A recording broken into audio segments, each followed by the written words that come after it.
ける運命なのよ。私の魔法を受けてみなさい。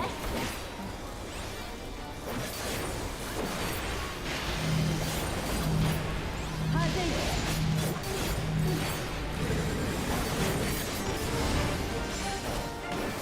私の言葉が魔力を帯びる。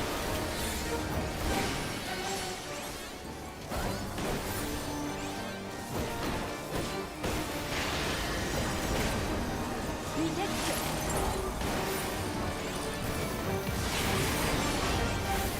二重栄光の興味味わいなさい。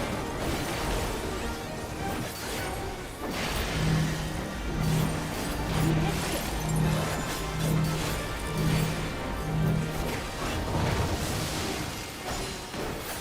これくらいはしのいでちょうだい。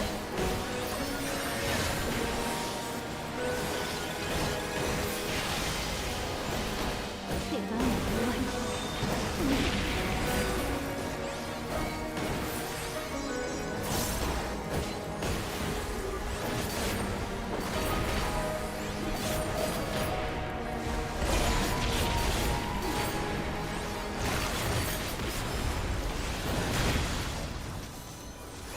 戦うために呼ばれるとは。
Blue seas, clear skies, and boundless possibilities.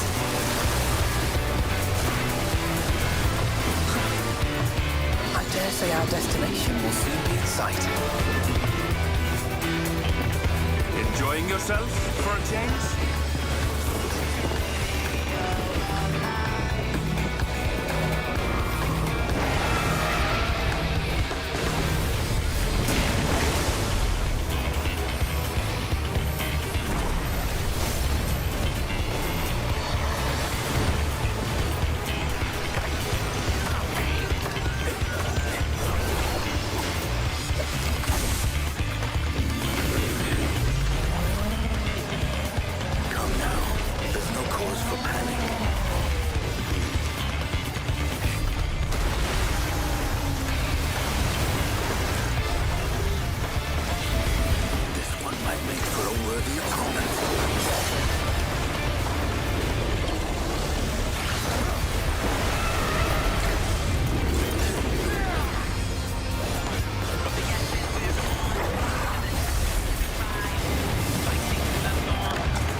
least, we have come to the land you call the New World. My home. ww.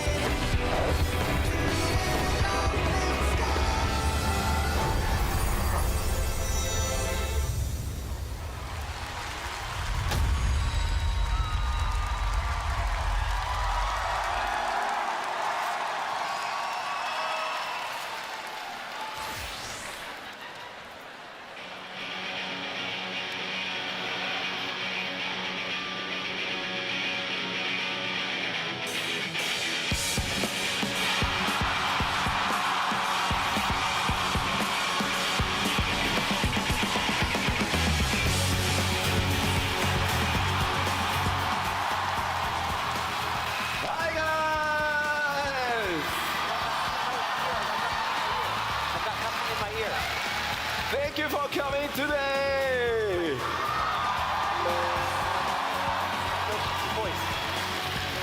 Welcome to the Final Fantasy 14 Fan Festival 2023 in London.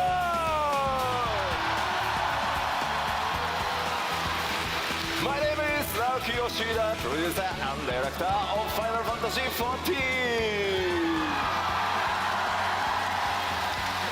And also, welcome, Michael Christopher Coach Fox.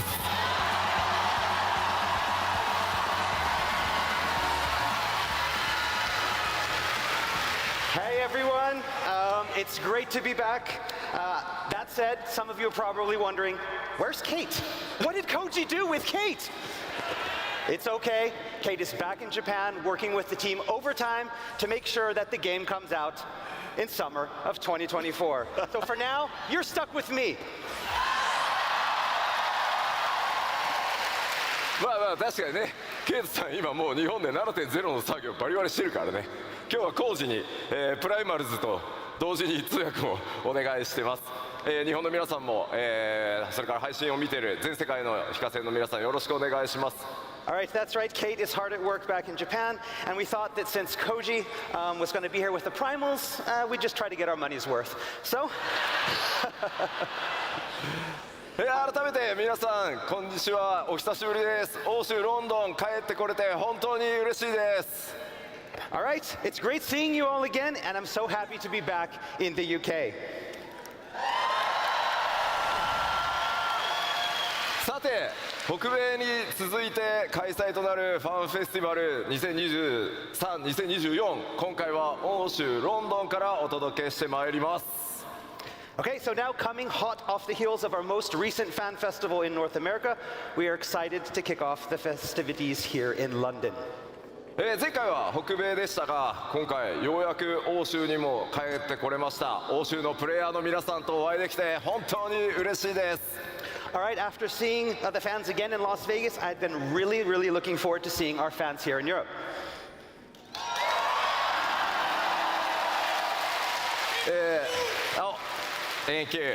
そして改めて、Q14 から数えて13年、そして新生14、今年でついに10周年となります。これまでの本当にたくさんのサポートありがとうございます。改めてお礼を申し上げます。All right, so we've come a long way in the 13 years since the launch of 1.0 and the 10 years since the relaunch of A Realm Reborn. And we couldn't have made it this far without you. It's been an amazing journey, and you have my deepest thanks for joining us along the way.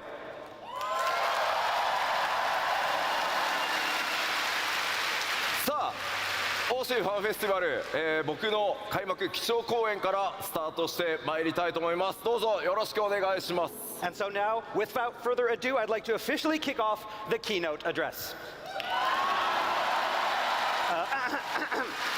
Yoshida-san,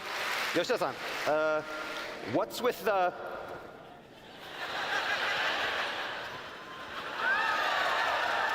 気になる。 Yeah, what is it? 確かにね、トレーラーに出てましたね。これと同じ格好の光の戦士ね。All right, it kind of looks like what our Warrior of Light was wearing in the trailer. まあ僕も50歳になったので、そろそろコスプレは勘弁してほしいっていうふうにスタッフに言ったんですけど、どうしてもやれと。So now I just turned 50 years old this year, and I'm getting a little old for cosplay, but the dev team wouldn't take no for an answer, so.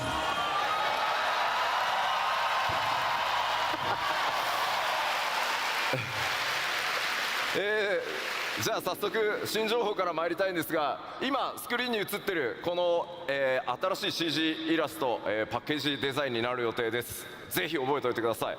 All right, so with that, let's move on to our first piece of information. First, you have this great artwork up here. This is the package artwork.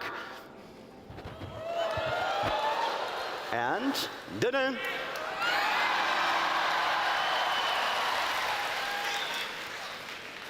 では最初にですね、まだ絶賛開発中なのでお見せできるアクションそんなに多くはないんですが、イメージをつかんでいただくために動画をご用意しています。And our first new information is about the new job. And as always, rather than have me talk about it, let's give you an exclusive sneak peek with this video showing the job in action. Roll it.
黄金のレガシー新ジョブ第1弾、名前をバイパーと言います。二刀流の近接命令 DPS です。All right, so the first of our two new jobs being released with Dawn Trail is the dual-wielding melee DPS Viper.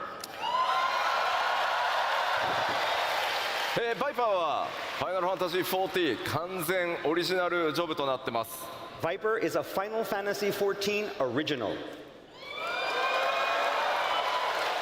世界中から多数いただいた二刀流、忍者とは違った二刀流の、正統派剣士を実装してほしいというたくさんのフィードバックに応える形で今回実装が進んでいます。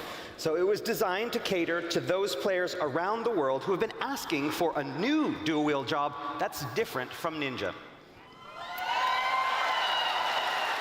この黄金のレガシーに向けて、完全新規で企画開発が進んできてます。And it was designed specifically for Dawn Trail. アートにも CG にもありますが、今僕が装備しているこのデザインがジョブ専用装備となってます。And as you can see here in the art and from what was shown in the video and what I am wearing, this is the Viper's job-specific gear.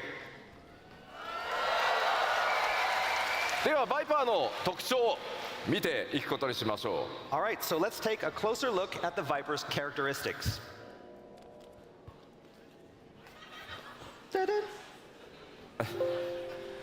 ロールは近接 DPS で装備枠は忍者と同じデックス命令という区分になってます。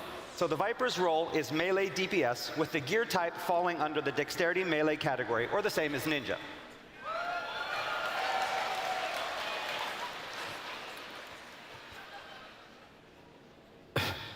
二刀流武器というこの専用の武器を使うことになります。And Vipers will utilize dual blades that are unique to the job.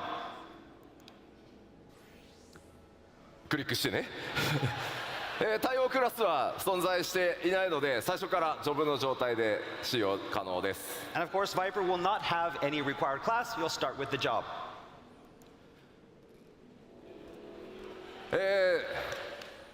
条件、使う条件は黄金のレガシーの、権利を所有していることといずれかのジョブレベルが80になっていることです。And the only prerequisites for use being that the players have, of course, purchased Dawn Trail expansion and have at least one job at level 80.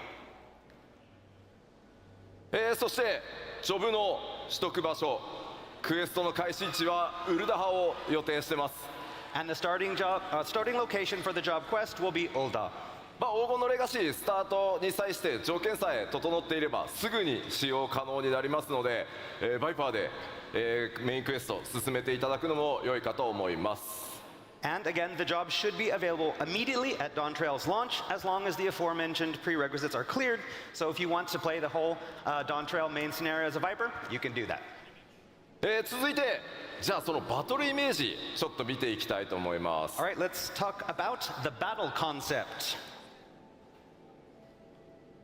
バイパーはこの特徴として二刀流武器を使用しますが、 So a Viper will use a pair of one-handed blades to attack their foes. これを用いたこの二刀流の攻撃とさらにこのブレードを合体させた合体剣という攻撃2つ、持ってます。 But they can also combine these blades in a single two-handed weapon to deal heavier blows. そして特徴的なのがですね、常時ヘイストがかかっているジョブになるために攻撃頻度かなり高いジョブになります。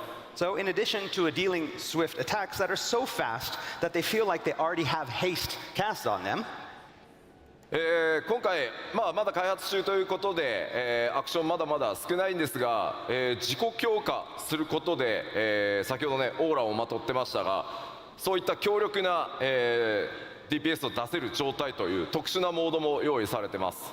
and so a Viper also has the ability to summon this special power to temporarily enhance themselves, kind of like you saw with that aura that they had in the trailer. So basically, you're getting that extra DPS. ウェポンスキルの間にアビリティを挟む頻度というのも非常に高いことを想定しているので、かなりスタイリッシュかつ操作頻度が高いジョブとして、現在開発が進んでます。 So Viper is a technically demanding yet highly stylish melee job that affords frequent opportunities for players to execute various abilities in between the weapon skills. ご期待に添えるように、開発を進めておりますので、どうぞこの新ジョブバイパーご期待ください。 All right, the development team is working hard to create something that lives up to your high expectations, so please look forward to it. ありがとうございます。では今のバトルのイメージの説明を踏まえてもう一度先ほどの動画、流してみたいと思います。 All right, so now with all of that I've just explained in mind, let's take one more look at that video. Roll it.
ありがとうございます。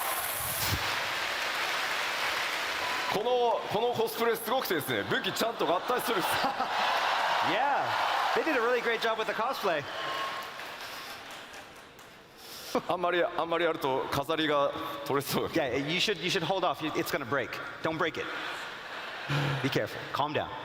もちろんこの王のレガシーで実装されるジョブというのはこのバイパー一つだけではありません。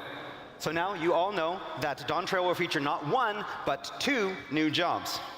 すでに遠隔魔法 DPS キャスターであることは皆さんにお伝えしていますが、さてどんなジョブになるのか。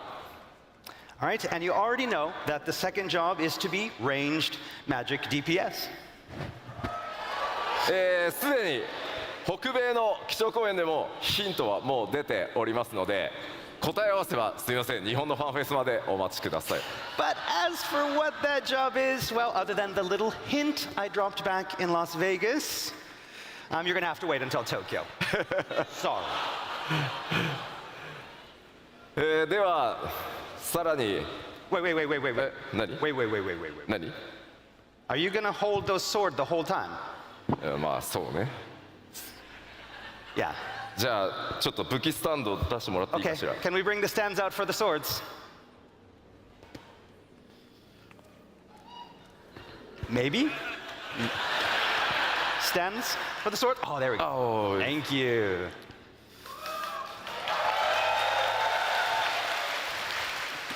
Thank you. It's okay. Okay. And now for your real weapon, the clicker. OK。 You ready? アイテムレベルアッ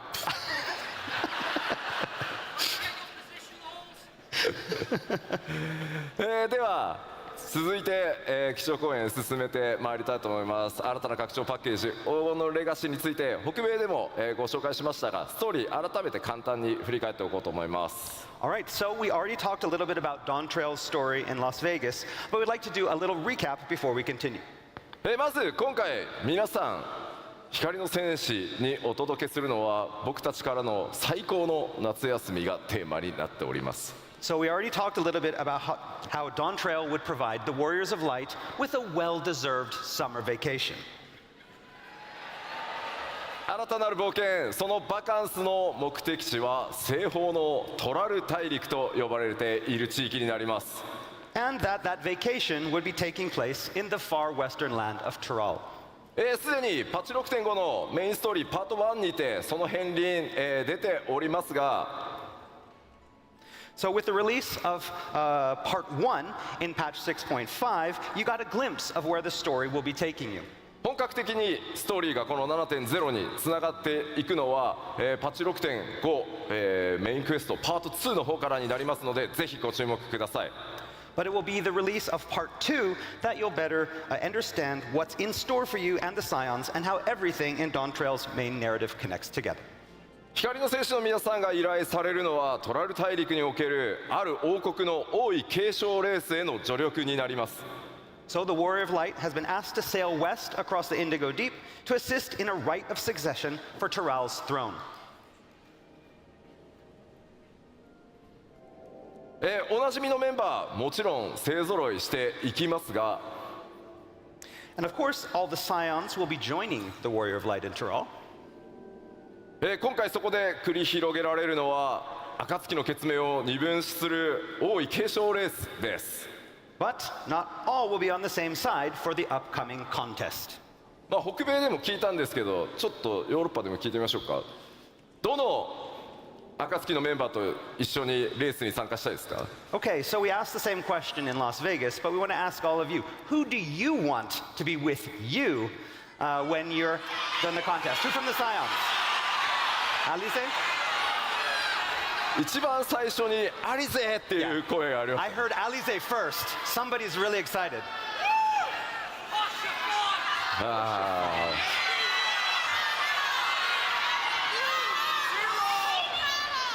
いや、いろんな、いやこれだけでもたくさんの方にね、いろんなキャラクター愛していただいてるのは本当に嬉しいです。 I'm really happy that you all love all of the Scions so much.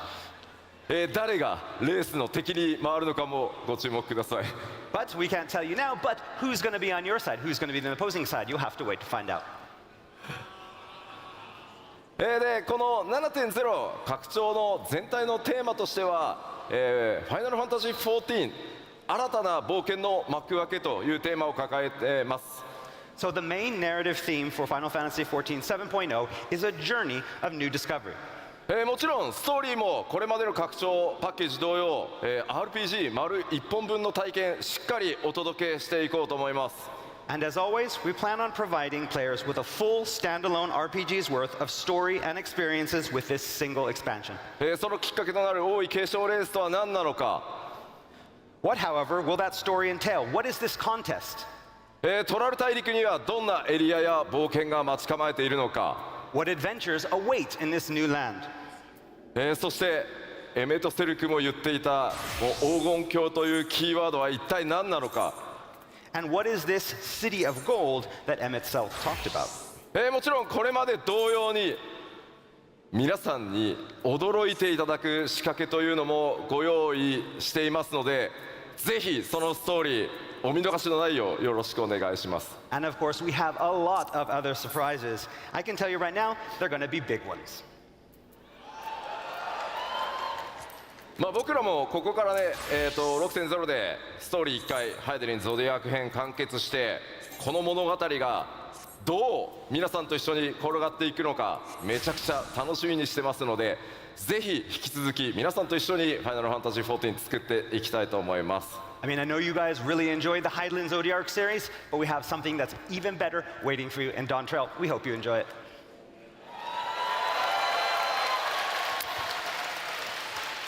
ではここから、新たな冒険の舞台となるトラル大陸に関して、北米のファンフェスに情報をさらに付け加えて、お届けしていきたいと思います。 All right, so next up, let's talk a little bit more about Tyrol, and we're going to start by expanding on some of the info that we released back in Vegas. これまでの冒険の舞台は三大州と呼ばれる地域でした。 So up until now, we've spent most of our time on the three great continents. 今回はドーントレイルの冒険により活動地域が西側、海を越えた西方へ広がっていきます。 But as we talked about last time, our adventures in Dawn Trail will be taking us far to the west.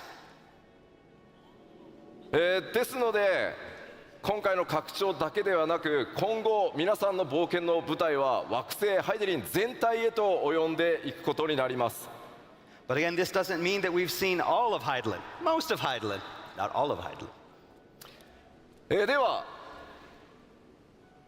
前回の北米のファンフェスでもお伝えした、プレイヤータウントライオラというところに関して追加の情報をお伝えしていきたいと思います。 All right, so next we're going to talk about that main hub, the main center player hub that the Warrior List of Light will be operating from during Dawn Trail.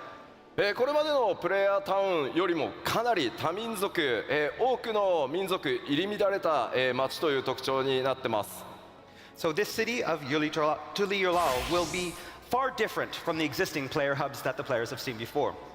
これまではスクリーンショットとアートワークでご紹介したんですが、開発が進み動画の準備ができましたので動画でご覧いただこうと思います。 So the last time we were only able to show you the city via screenshots and artwork, but this time we've prepared some special in-game footage. So with that in mind, roll the tape.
そういえばサウンドディレクターであるソケンからコメントを預かってたんでした。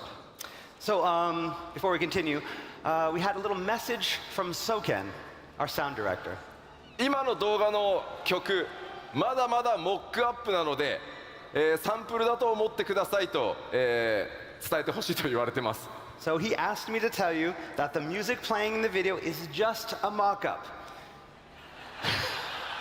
なのでもっとすごくなるから期待しててくださいとのことです。 And that the final track will be a lot better.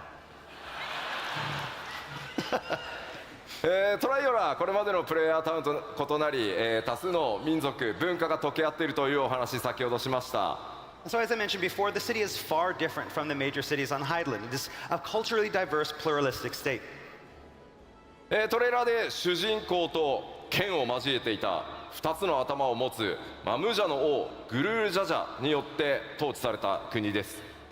So that massive two-headed Mamulja that we saw the Warrior of Light fighting with in the trailer, that's the current ruler of the nation and king of the Mamulja, Galul Jaja. このトライオラオールドシャーレアンと、カイロで国交があります。 But the Mamulja aren't the only peoples living in the city. On top of that, it appears the city has an established trade route with Old Sharlia. 今回ご覧いただいた、動画ウォークスルーですが、まだまだ NPC の配置が行われていませんが、非常に多くの密度あるオブジェクト、グラフィックスアップデートの効果ご覧いただけたんじゃないかなと思います。 So in that walkthrough that you just saw, you saw that there were no NPCs there. Those will be added later. But hopefully you got an idea of what the town will look like and all of the high quality of all of the objects that we have thanks to our graphical update.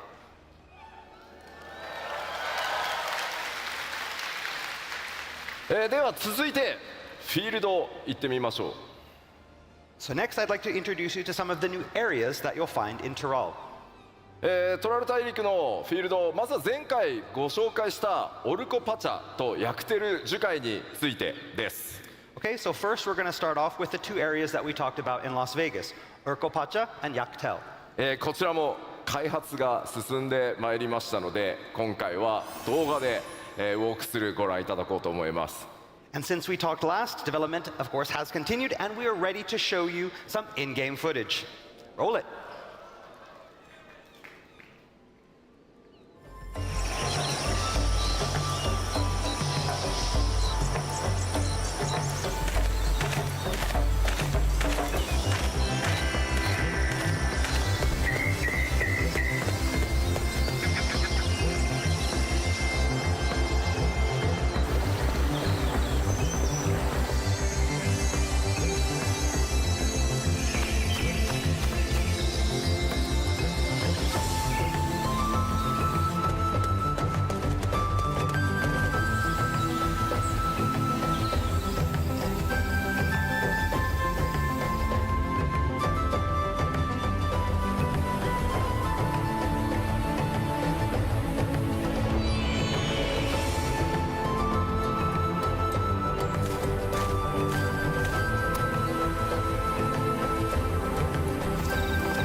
まだまだ開発中のエリアではありますが、今回これまで以上に環境設定、自然環境にかなり、注力した自然なエリアというのをご覧いただけたかと思います。 Again, what you saw is still under development, but we've worked really hard on these areas, focusing on creating landscapes that feel even more real and natural than ever before.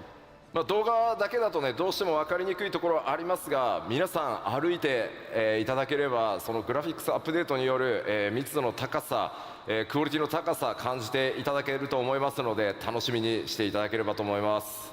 I mean, it's a little bit hard to tell in this video, but we've been taking full advantage of that first graphical update coming with Dawn Trail that you're really going to be able to notice this when you get in and play the game. では続いて、ここまでは北米でもお話した情報なので、さらなる新エリアを、アートとスクリーンショットで見ていきたいと思います。 But these two areas we already talked about in Las Vegas. Today, we're going to bring you something new, some new areas, especially for London. こちらコザマルカという首都であるトライオラの南に広がっている密林地帯です。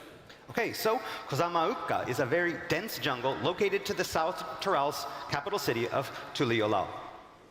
ドントレーラーのトレーラーの中にもあの特徴的な、巨大な岩登場していたと思います。岩のある上部とそれから下部2つのエリアに分かれているのがこのエリアの特徴となっています。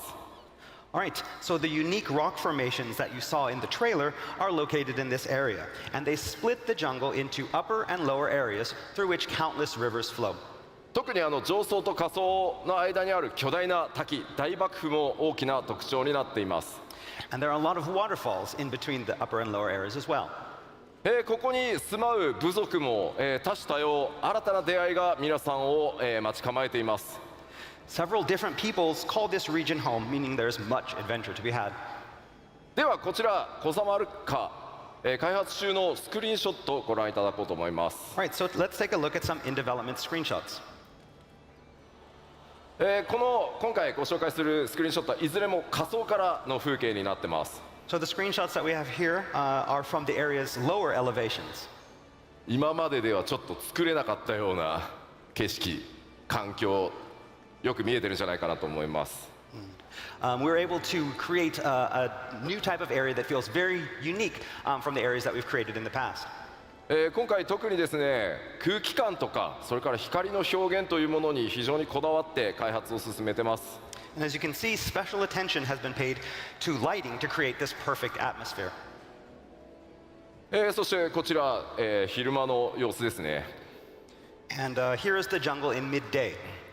大幕府から流れ落ちた水がいくつもの川となり、支流にこうやって注ぎ込んできていると。And so the waterfalls from the upper elevations feed the countless small rivers that flow out of the jungle to the sea. 右に見えるのが集落ですね。そして中央の木にもよく見ると、上の方に建造物があったりするのがわかると思います。And so on the right, you can see a small village, and even in that tree in the center, you can see a small building located within the tree. そしてこちら最後はやや引いた状態の、円形ですね。And so we've zoomed out a little for this next shot. 見たところあまり危険な雰囲気というのは感じられないと思うんですが、果たしてどういった物語になるのかいろいろ想像していただけると嬉しいです。 So from here, it doesn't look that dangerous, but you all know what lurks in the shadows, so. さてちょっと続いてももう1エリア紹介していきましょう。 All right, so let's move on to our next area, まずはアートでご覧いただきます。 starting with some artwork. Wait. What? What? In-game? Secret? Oh, it's a mistake. The bug. It's a bug. Oh no. 先ほどまでご紹介してきたところと随分雰囲気が変わり、荒野のような雰囲気だと思います。 So this arid desert-like region is completely different from the previous. あそこにある巨大なシークレットの文字、もちろんマップオブジェクトではないです。And so we have that big secret. That's not a map object. That's not going to be in the real game, if that wasn't obvious. エリアにですね、ものすごく重要なものがあるんですけど、あまりにもスポイラーが激しすぎるので、シークレットって書いといてくれってお願いをしたので、ああなってます。 So yeah, what we have there is something that is very, very pivotal to the story. It's a huge secret, and we didn't want to show it here because we wanted you to experience it in game. So I made sure that they put secret up there. なので、この、基調講演などでお見せしてしまうと、皆さんの楽しみをね大きく損なってしまう可能性があるので、ぜひですねプレイヤーの皆さんご自身で見ていただけたらなと思ってこういう対応をさせてもらってます。 Again, we want to show a lot of information here, but we also don't want to ruin your game experience. And so for this, because it's such a big secret and it's so exciting, and we want you to experience that in game, we've decided to keep it under wraps for now. このエリアの名前シャロニ荒野と言います。 All right, so the name of this area is Shaloni. トラル大陸中央部に広がる荒野。 So it is a relatively flat, rain-starved region in central Tyrol. セイリン泉が発見されたことによってこのエリア近代化が進んでいます。 But here, civilization is experiencing a boom due to a recent discovery of ceruleum deposits. セイリン泉ってちょっと日本語で言うとね何ってなると思うんですけど、清淋水の湧き出る泉のことですね。And so basically, there are these kind of springs where the ceruleum bursts up through the ground. さあこの大陸での冒険、だんだんなんか夏休みなのか本当にっていう感じにちょっとなってきたかなと思います。So again, we mentioned summer vacation before, but the more we see of Tyrrell, the more we realize, the less we understand about Tyrrell. じゃあスクリーンショットもまだ開発中ですがお見せしましょう。 All right, but let's take a look at some in development screenshots. かなり広い荒野が広がってますね。 So yes, unlike the dense jungles that we showed before, this area is a lot more open. このエリアはあれですね、バイクのマウントなんかが大変似合いそうですね。 So yeah, it looks like this would be a good place to break out your motorbike mounts. 機械化、それから、技術進歩というのが目覚ましく進んできており、さまざまな人や物との出会いが皆さんを待ち構えています。 So yes, you'll see a lot of newer technology and machines, as well as encounter the people that built them. 先ほどのねシークレットの部分がね一番このエリアの特徴なんでお見せできなくて残念ではあるんですが、 Again, as I said before, this area also hides a very, very big secret, but one that I won't be showing today. この後のまた情報でもちょっとずつあれこんな雰囲気なのかなみたいな情報 We won't be talking about it today, but there may be some things, some hints and other things that we have for you today that may give you a better idea of what is in that secret area. もちろん荒野ばかりが広がっているわけではなく、このエリアこうした地域もあってですね、さまざまな文化の融合というのが、行われています。 Of course, it's not all empty wastes out there. The area features locations such as this one too, that are populated by a variety of peoples. かなりの、ドラマ性高い物語用意していますので、ストーリー展開にぜひご注目ください。 Right, as for what drama awaits you here, as well as the other areas that we showed today, you'll just have to look forward to it. ではエリアの紹介これぐらいにして、前回北米でご紹介したペルペル族に続きもう一ユコ部族ちょっと紹介してみようかなと思います。 So moving on from areas, next up we'd like to talk a little bit about the types of peoples that you'll meet in Tyrrell. これはね皆さんちょっと見たことはあるだろうなと。 So this next one, some of you may recognize them. こちら名前をモブリン族と言います。 And they are called the Moblins. エオルゼア地域ではゴブリンと呼ばれている部族ですが、基本的には同一部族ですね。 So they strongly resemble the goblins that reside in Eorzea, but they have their own unique characteristics. ちょっと特徴をご紹介しましょ And let's take a look at those characteristics. う。先ほどご紹介したコザマルカに住む、一つの部族です。 So these moblins mainly reside in the previously mentioned jungles of Kozamauka. 三大州に住まうゴブリン族はメカが大好きでしたね。 So, and unlike the goblins of the three great continents who are expert builders and tinkers, こちらは調達の達人ということで大きく考え方が異なっているようです。 these moblins are experts in gathering and procuring items. 彼らとの協調でですね、どんなものづくりが、行われていくのか楽しみなところです。プレイヤーの皆さん、特にねクラフターとかギャザラーとか、絡んでくる可能性が非常に高いんじゃないかなと思います。 And so with these moblins and allies, just think of all the wonderful things that adventurers might create, especially our crafters and gatherers. ではエリアの追加情報をお届けしてまいりました。 All right, I think that's about enough today. That's all we can say regarding Tyrrell. ではさらに黄金のレガシーの、コンテンツも含めた全体の内容、北米の基調講演おさらいしつつ新情報を混ぜながら進めていきたいと思います。 Now, I'd like to talk more about the other features and content that await Warriors of Light in Dawn Trail.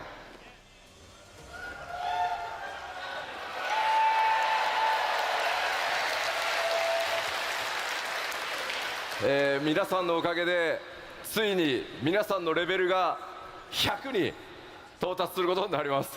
So as you know, we'll be taking the level cap into triple digit territory, level 100, and that's thanks to you.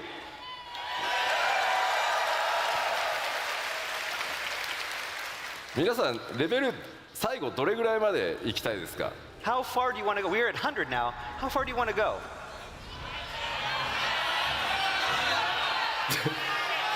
2000ねえ、あんまりレベルの桁が上がりすぎてもね。 The UI. Need more space. Yes, yes. Too many numbers. EXP That's right. The XP bar is just. せっかく一回ね桁下げたの That's に right. We got rid of some of those zeros, so we're gonna have to add. もちろんクラフターやギャザラーの皆さんもすべてレベルキャップ100に、させていただきます。 And of course, this will be for all jobs, including disciples of the land and hand. では続いてバトルコンテンツに関してちょっと新情報も交えつつお伝えしていきたいと思います。 All right. Next, I want to talk a little bit about some of 7.0's core battle content. We have some new things to show you as well. まずフィールドのアクティブタイムイベントやそれからモブハント、新しいトレジャーハント、これらすべて、いつも通りしっかりたくさん用意させていただいてます。 So, active time events, the fates, the hunt, treasure hunts. We're going to have all these. でもちろん新しいダンジョンというのもたくさんあります。 And of course, we're working on many new dungeons as well. ダンジョン It's a dungeon. This is a dungeon. ダンジョンの数もですねこれまで以上の、同数しっかり用意させていただいてます。制作順調に進んでます。 Okay, and we're going to have at least as many dungeons as we had in the past expansions. 今回はいくつかのダンジョンについてスクリーンショットやアートワークでちょっとさらにね追加情報としてお伝えしていこうと思います。 Right, so next, let's take a look at some art and screenshots showcasing a few of those dungeons in development. と言いながらこのアートも新情報だよね。 But yeah, this art, this is awfully new. まずスクリーンショット1枚目。 All right, off to our first screenshot. ダンジョン This is a dungeon. ダンジョン This is a dungeon. Dungeon? Area? Dungeon. It's a dungeon. It's a dungeon. Yes. Okay, as long as you're sure. ダンジョンというとねどうしてもこう洞窟をイメージされがちなんですが、この一見川の普通のフィールドに見えるところこちらダンジョンで、なんとジャングルクルーズからスタートします。 So yeah, when people think dungeons, they usually think like caves, but looks like this one will start off as a river cruise. ちょっとどんな戦闘とかね、キャラクター同士の掛け合いとか繰り広げられるのか今からちょっと楽しみですね。 But I'll let you imagine what kind of battles and player interactions are going to go on here. でもちょっと落ちたくないね。 I don't want to fall in the river though. No, not a good idea. ね Like なんか crocodiles, そう piranhas. やられそう。 Yeah. こちら、一見するとちょっとアートワークにも見えるかもしれませんが、こちら実機の、画像になります。 So I know this looks a lot like artwork, but this is an actual in-game screenshot. 川登りなのか川下りなのかそれらを向かった先がこんな感じです。 So yeah, are we going upriver or downriver? Who knows? But at the end of the cruise, this is what awaits.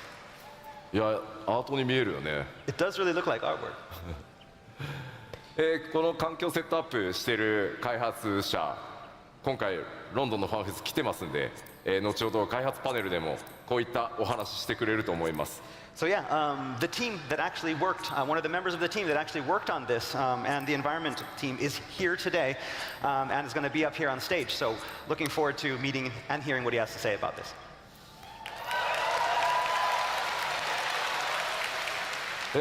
さてさらに雰囲気一転して全然また変わったこれもダンジョンです。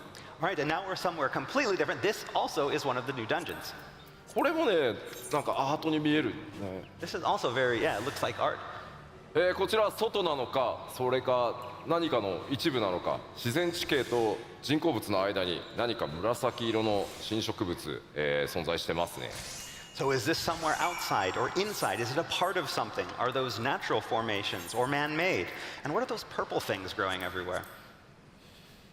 先ほどのエリアをもう少し上がったところになるんでしょうか。 And here's another look of the same dungeon, but up from a little higher. 明らかに、雰囲気遺跡と思われるものがあるんですが、ちょっと雰囲気異様な感じですね。 So yes, we can see some strange architecture that resembles ancient ruins. これまでに光の戦士の皆さんが冒険してきたどのエリアともちょっと違った印象になっているんではないかと思います。 So yes, this is far different from any place the warriors of light have journeyed before. ではダンジョンのお話、最後にですね、開発中の他のダンジョンの、まだちょっと実機はお見せできないんですが、アートワークを2枚ほど持ってきましたので、ちょっとご紹介していこうと思います。 So finally, we have some artwork for 2 more dungeons that we'd like to show you, but you're going to have to use your imaginations to visualize how they're going to turn out in-game. まず1枚目、 So this is our first. こちらまさに It's a dungeon. It's a dungeon. It's a dungeon. 古代の遺跡のようですが、しっかりしたこういうね構造を持ってるっていう風にねアート見えますね。 But again, this also has that look of sturdily built ancient ruins to it. こちらはすでに、レベルデザイナーのレベルデザインが終わり、そのレベルデザインに合わせた、構造をアートチームがこうデザインしてってるからですね。 Okay, but what you see here is not concept art. In fact, the level design for the dungeon is already complete, and this artwork was created to help the modeling team.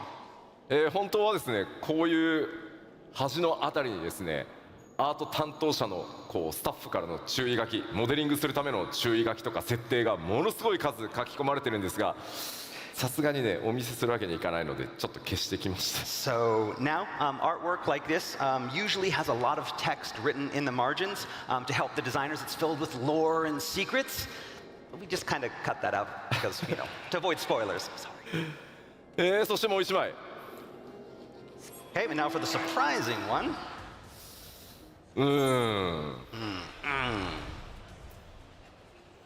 メカニカル Summer vacation? Summer vacation. Summer vacation. Yes. Okay. Maybe cold capsule. Oh, Yes, say yes. cold because it's so hot. Maybe. Okay. こちらもダンジョン、しかもメインストーリーに登場するダンジョンなんですが、あまりのね機械文明の発展にちょっとびっくりしますね。 So yes, this is a dungeon for the 7.0 main scenario. But again, unlike the nature that we've seen before, this has a lot of mech. 詳細な解説は差し控えますが、やはりこの 7.0 の冒険、単なる光の戦士の夏休みでは終わらなさそうな気配が漂ってます。 So yes, it looks like Dawn Trail is going to be a little bit more than your ordinary summer vacation. ではこのダンジョンに登場する、強敵、ボスの一体をちょっとご紹介しようかなと思います。 All right, so now that we've seen where you're going to fight, let's find a little bit about more about who you're going to fight. 前回はね、透滅戦の相手を表示しましたが、今回ね透滅戦ではないんですが、 So last time in Las Vegas, we showed one of the raid bosses. バリガレマンダに続いてもう一体大型のモンスターの紹介となります。 And this one is not a raid boss like Valagarmanda that we showed in Las Vegas, but we have a very important and large enemy to show you.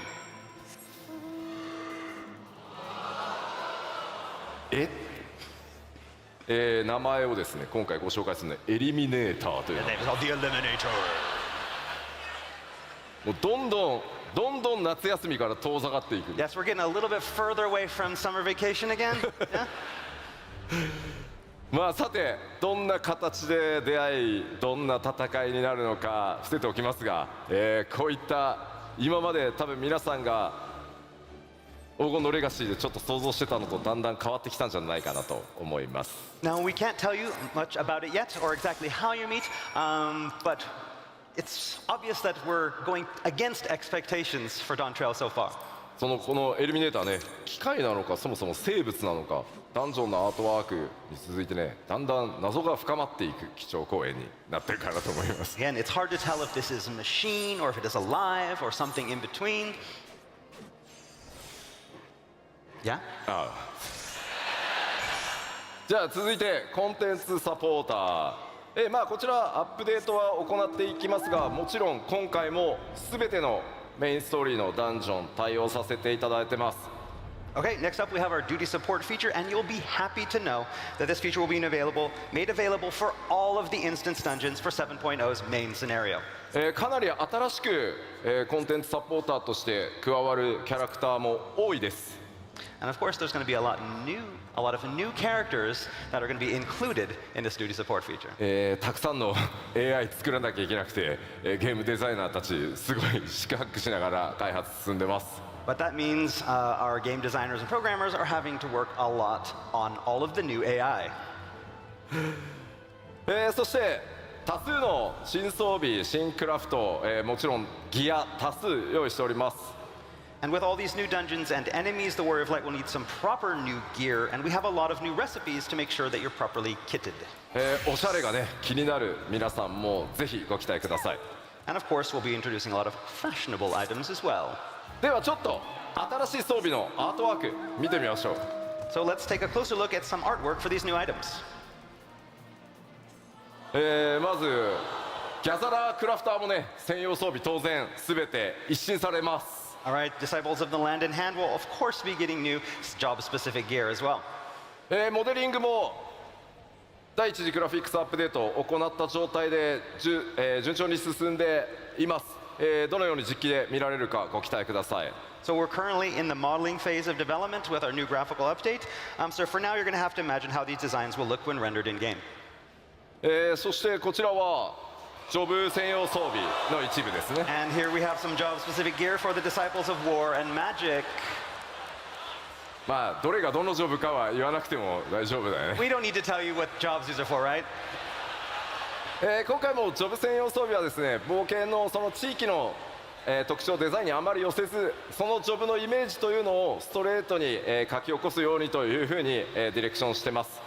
Okay, instead of designing the gear to match more of the geographical or cultural feel of Tyrol, we decided to take a much more straightforward approach with their design.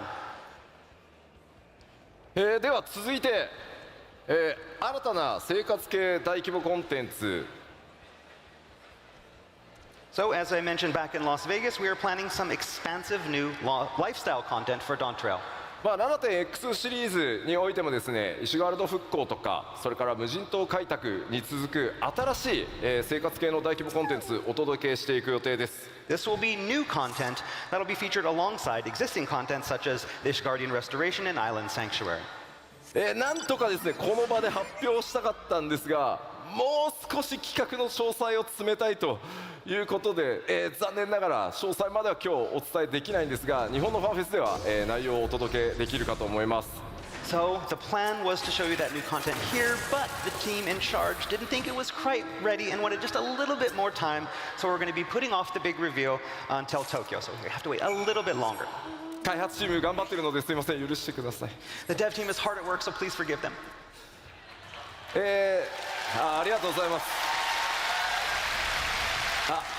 皆さんの拍手でね今めっちゃ日本で頑張ってくれてると思います。 All right, they just heard your cheering, and so now they're like, oh, gotta get back to work, gotta get ありがとうございます。 So, thanks. ただ今回の、生活系の大規模コンテンツ、前回ね無人島開拓は一人で遊ぶものっていう形でしたが今企画しているのは皆さん多人数で、遊んでいく盛り上がっていくというコンテンツの企画内容になってますので、また詳細の発表をねご期待いただければと思います。 So while Island Sanctuary was more solo content, this new content that we have planned for Dawn Trail is going to be something that you can enjoy with a lot of people.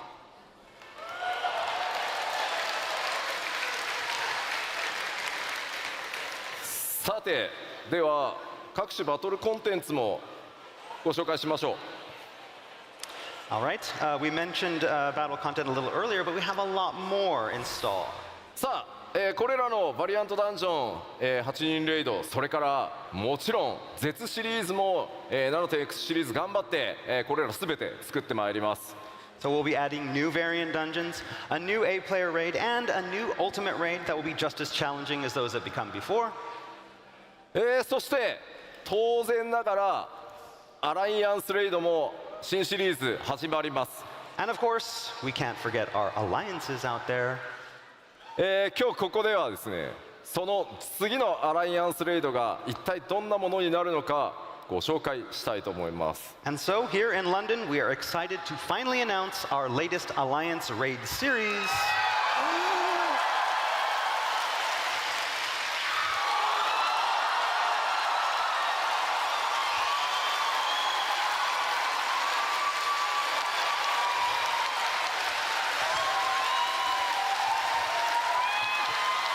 わあ、ありがとうございます。 Thank you. Thank you。次のアライアンスレイドシリーズのタイトルはエコーズ・オブ・バナディールというタイトルでお届けします。 So our newest Alliance Raid is Echoes of Vana'diel. MMORPG として大先輩であるファイナルファンタジー11運営開始からすでに21年、その運営20周年を記念して我々、次なるアライアンスレイドシリーズはそのファイナルファンタジー11の世界を垣間見る冒険をお届けしたいと思います。 So to celebrate over 20 years of Final Fantasy XI, we are turning to our MMORPG Senpai Yes. and stepping into Vana'diel to get a glimpse of this wonderful, exciting world. 果たしてどんなストーリーどんなボスが登場するのかぜひご期待ください。 As for what story will feature, who you will meet, what bosses you will fight, we can't tell you that. もちろんファイナルファンタジー11から続く、このファイナルファンタジーシリーズの長い MMO を楽しんでいただいている、そして今もねファイナルファンタジー11遊んでいただいている方にも楽しんでいただける内容に仕上げていこうと思ってます。 But we can guarantee that it will be something that longtime fans of Final Fantasy XI and even players of fans right now will be able to truly enjoy. さあじゃあちょっと質問していいですか。 So, speaking of which, I have a question for all of you. 11今もやってるんだよなって。 How many people out there are still playing 11? おお、ありがとうございます。いやいやもう11はめちゃくちゃやったよって。今は14やってるけど11めちゃくちゃやったよっていう。 And so, how about people that, I'm playing 14 right now, so I don't have time for them, but I played a lot of 11 back in the day. ああすごい、ありがとうございます。ありがとうございます。長らくですね我々スクエアニックスの MMO を支えていただいて本当にありがとうございます。 So yes, thank all of you who've been supporting Square Enix through our MMORPGs for such a long time. おそらくですね配信を見てくださってる、方々も大いに今ね手を挙げてくださってるんじゃないかなと思います。 And I bet a lot of people watching on the stream as well have been raising their hands. ぜひぜひご期待ください。 So again, please look forward to it.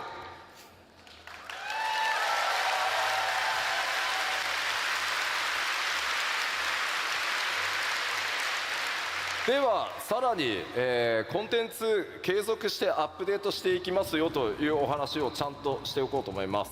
And of course, we're going to continue our updates of existing contents as well during the 7.x series. もう一個一個は説明しませんが I'm not going to explain each of them here, but you can get the idea. もうこれらは一個ずつ言いません、日付 7.x でも大量のアップデートをお届けしていく予定です。 So yes, you can expect updates of all the content you see here. そして、これだけじゃなくてですね久しぶりに、こちらも予定してます。 But we have something even more special. And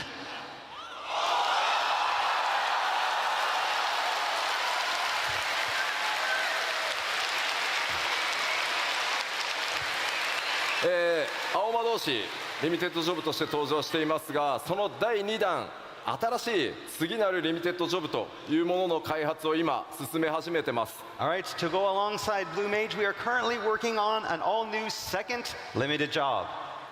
実装まで、ちょっと 7.x シリーズの後半で実装の予定なのでちょっとしばらくお待ちいただくことにはなりますが But again, its release isn't currently planned until the latter half of the 7.x series. どんなジョブになるのかちょっと聞いてみようかな。 But, we do hope to tell you more about it soon, but we're going to kind of ask you, what do you think it's going to be? Yes.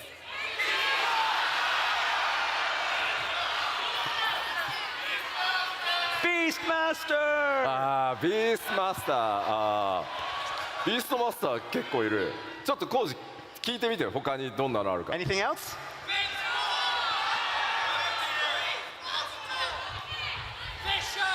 Fisher?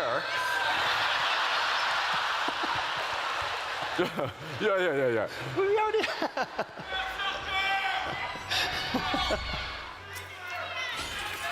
結構ねからくり師ってさ英語だとなんていうの？ I can't remember. What is it? からくり師 Puppet. パペットマスター？ああなるほどなるほど。 Oh yeah. Puppet master. いやそうあんまり言うとさなんかそれっぽくなっちゃうから Beast master. ベースマスターなまあでもやっぱりパーティープレイではなかなか、実現できない、遊びとセットで、新しいリミテッドジョブ開発していきますので、まあ、ぜひどんなものになるか、お待ちいただければと思います。 But yeah, we're really excited. We're working on a lot of different ideas, something that we can do that's separate from party play, similar to how it is with the Blue Mage. So yeah, please look forward to it. まあそんなに遠くないタイミングで、どんなリミテッドジョブになるかお伝えしていけるんじゃないかなと思ってます。企画は順調に進んでおります。 While we can't say any more here, we do hope to reveal more information very, very soon. 各種コンテンツアップデート、ここまで触れてきましたが、今回もですねグラフィックスアップデートの、進捗についてこの場でちょっとお伝えしたいと思います。 All right, so now that we've talked about our content updates, I'd like to move on to the planned first graphical update. 前回のファンフェス途中経過お伝えしてますがその途中経過に対して皆さんからのフィードバック、いただいてます。そこでさらに調整しましたよというのをちょっとお伝えしたいと思って持ってきてます。 Okay, so after showing everyone our progress with the graphical update back in Las Vegas, we got a lot of player feedback. Over the past few months, we've taken that feedback and we've made even further adjustments. メインキャラクターの種族アウラだよっていう方 So how many people here have an Aura character?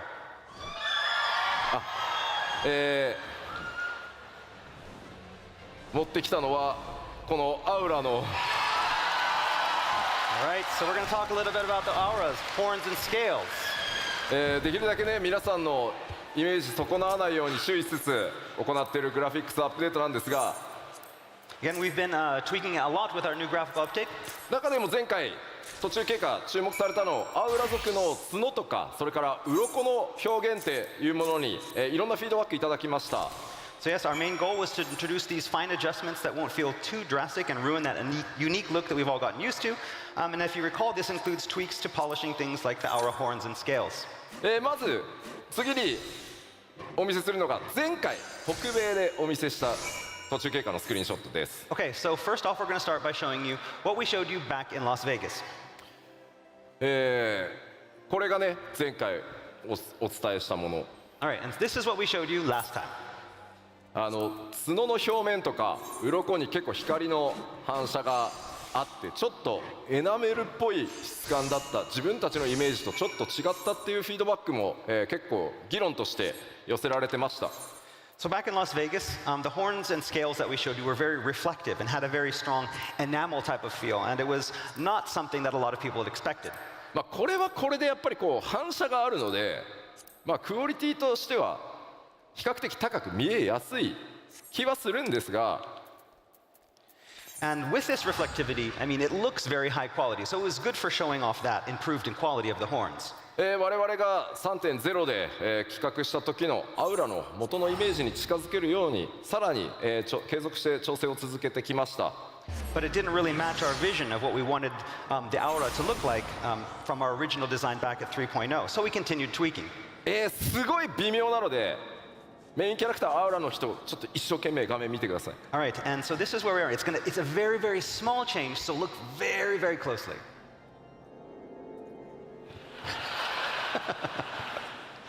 Okay? And これが前回 this is before, アフター after.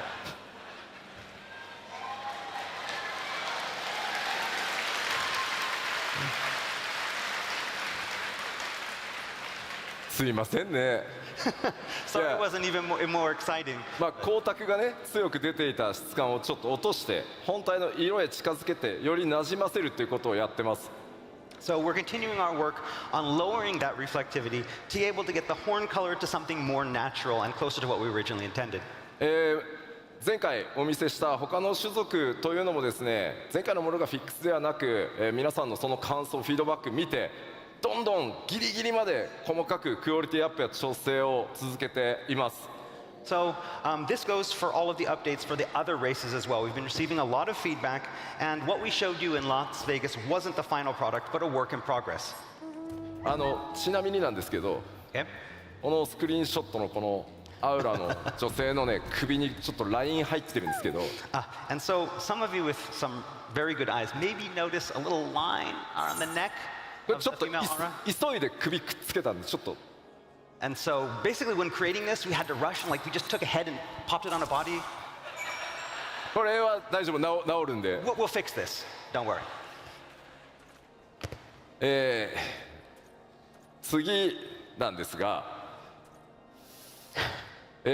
さらに細かいお話をちょっとさせてください。 So we talked about something very detailed, and so for next we're going to talk about something even more detailed.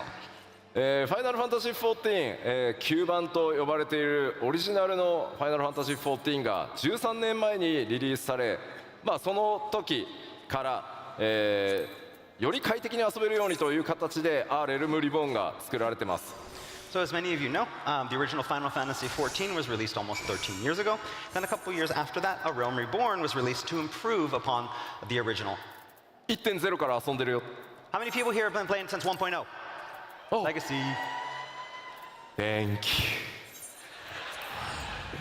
you. でその新生版を作るにあたってですね、やはりこうできるだけ短い期間で作り上げていくということで、旧14のそのモデリングっていうのをうまくアレンジしてここまでやってきたという歴史が実はあります。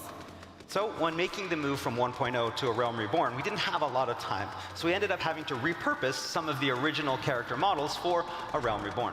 今回グラフィックスアップデートではそれらの調整を行う際にこの9番から使っていたモデルというのにも改めて全てに手を入れて完全に新しいものへと進化させることにしました。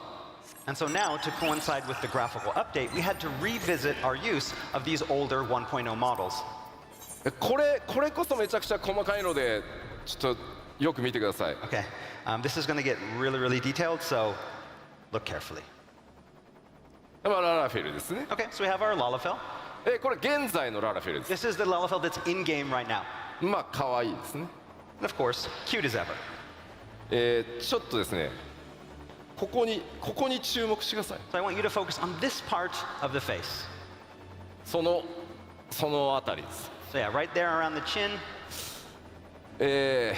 できる限りですね、キャラクターモデルを軽くかつ高品質に見せるためにローポリゴンを実はですね、ほっぺたの下にすごいこう四角いポリゴンを無理やりこう入れてですね、そこでこう顎の影のラインをつけるみたいな、すごいこうなんて言ったらいいんだろう、テクニックみたいなことを実はやってます。 So, to ensure character models weren't a burden on the system, but also maintain a high visual quality, we implemented the use of these low polygon shapes. And the remnants of those can kind of be seen today in around the cheek and the jawline, those straight lines. ただ今回キャラクターの肌の質感を上げてより影がリアルに滑らかに表示されていくためにですね、ノーマルマップと呼んでいる顔の凹凸データみたいなものっていうのも全て改めて、綺麗に作り直しています。 Okay, so with the graphical update, however, we went back and we retooled and recreated what is called our normal map data, which in other words is basically this data that's meant to represent the bumps and dips and irregularities of those textures. そのためですね、その新しいグラフィックスの状態に、この旧の状態のモデルをそのテクニックを残したままにしてしまうと、逆にその非常に小さいポリゴンが不自然な影を作ってしまうみたいなことが、出てきました。 Okay, however, by doing that, it caused some conflicts with the existing low polygon data that we'd been using since 1.0, creating even these more mysterious bumps and dips in shadows. わかるかな？ Can you tell? わかる？ There, and that's what happened. ここにね、すごい微妙に外側に尖ったポリゴンが影の邪魔をしてるんです。 So you can see kind of there's these bumps on the chin that are kind of affecting the shadows. いや、わかんねえよっていう反応だなこれ。 And everybody's like, I don't know, what? ただこれララフェル使ってる方どれぐらいいます？ How many people are using Lalafels? 皆さん自分のララフェルが一番可愛いと思ってますよね。 And so of course you think your Lalafel is the cutest, right? まあなのでだからこそこういう細かいその違いっていうのをまあなくさないようにできればしていきたい。ただこれからのクオリティアップデートを考えていくとどうしてもその味として残していたそのローポリゴンのテクニックみたいなものを取っていかないとさらに綺麗にはならないので、まあ、そういう細かいところまで調整させてもらってますっていうのが今回のお知らせです。 And so I know that some people may look at these kind of imperfections born from these old techniques as something that makes Lalafels Lalafels.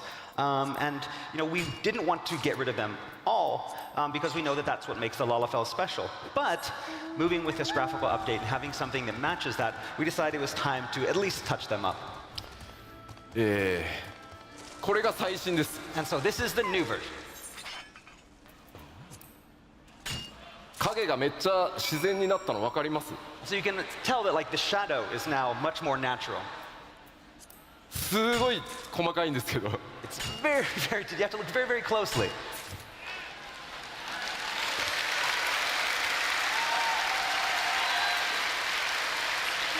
いやまあまあ基調講演で話す内容なのかって思わなくもないんですけど I mean, you're probably all wondering, it's like, could we have not done this like at a different panel? Did it have to be at the keynote? 全てのプレイヤーの皆さんのキャラクターを何としても今皆さんが思っているキャラクターイメージのままよりクオリティアップをさせていくために担当のアーティストたちも僕もこう目を皿にして今と前をこう比較してほんのちょっとでもポリゴンの角があったら何なんだこのポリゴンはって言って、まあ、そういうことを日夜やっているのでぜひグラフィックスアップデート楽しみにしててくださいというお話です。 But again, we wanted to show you this especially because we wanted to show you just how hard we are working on this graphical update. We understand that you all love your characters and we don't want to change your characters, but we do want to make them look a lot better. And so we're working on these tiniest of issues to improve it. I'm there looking at everything. If I see even a hint of a polygon, I'm like, no polygon! And so, again, this is the extent of the work that we're doing, and we wanted to show that with you here today.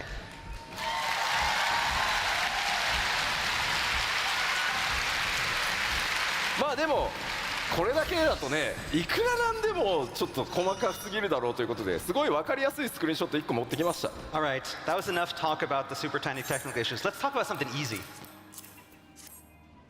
グラフィックスアップデートで、帽子と頭装備とですねメガネが同時に装備できるようになるキャラクター集めてみました。 And so, the glasses. Helmets, glasses, what's easier than that?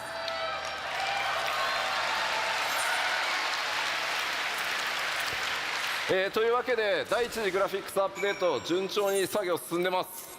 All right, so development on that first graphical update is proceeding smoothly. これまでの13年にわたる膨大なセットアーティストたちがですね必死に調整をしてくれてます。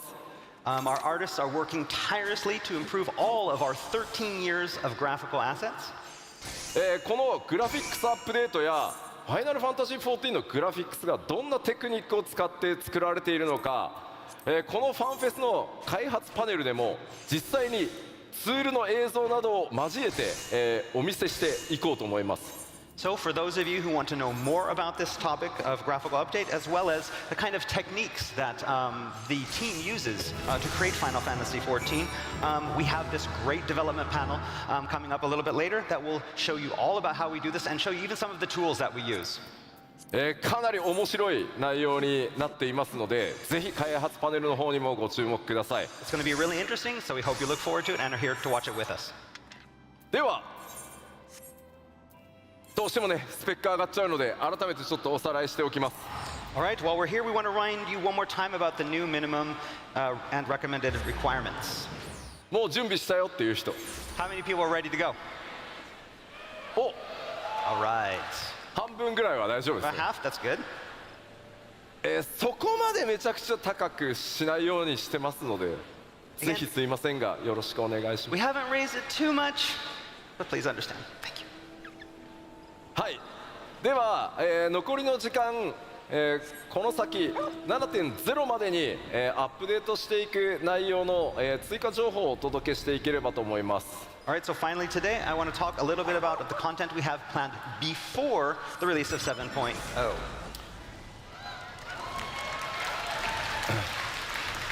まずは、北米で発表させていただいた Xbox バージョンに関してです。 All right, first off, we have the open beta test for the Xbox version. はい、Xbox バージョンはですね、来年1月中旬から2月にかけて、スタートさせていただきます。 And our test is scheduled to begin in mid-January and continue through February. このオープンベータでしっかり問題点洗い出してですね 7.0、黄金のレガシーより前に Xbox バージョンも正式サービスへ、移行させていただきます。 This is again to find problems before the release of 7.0 and smooth all of those out so that we have a smooth launch.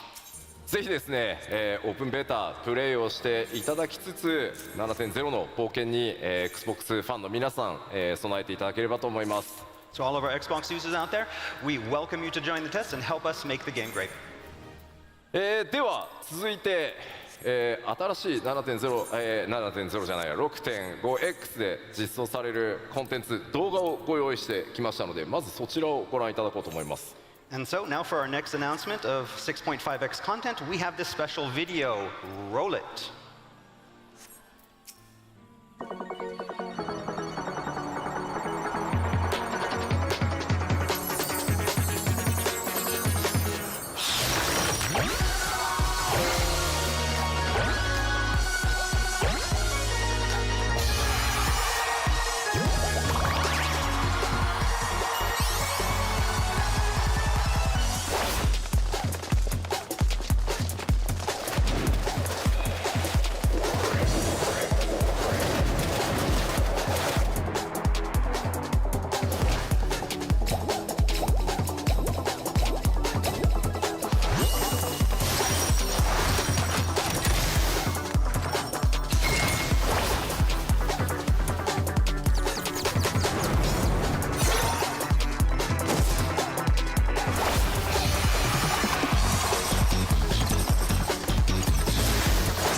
Thank you.